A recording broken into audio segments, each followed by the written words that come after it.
আসসালামু আলাইকুম। আজকে আপনাদের সাথে একটা ভাপা পিঠা বানানোর ভিডিও শেয়ার করব। সকালবেলা ঘুম থেকে উঠেই দেখি আম্মু ভাপা পিঠা বানাচ্ছে, তাই ভাবলাম একটু ভিডিও করে আপনাদের সাথে শেয়ার করি। সকালবেলা গরম গরম ধোয়া ওঠা ভাপা পিঠা খেতে কি যে ইয়াম্মি।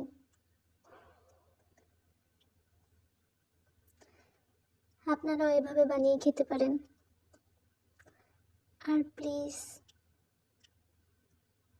আমার চ্যানেলটা সাবস্ক্রাইব করে দিন অ্যান্ড লাইক দিয়ে দিন। Thank you.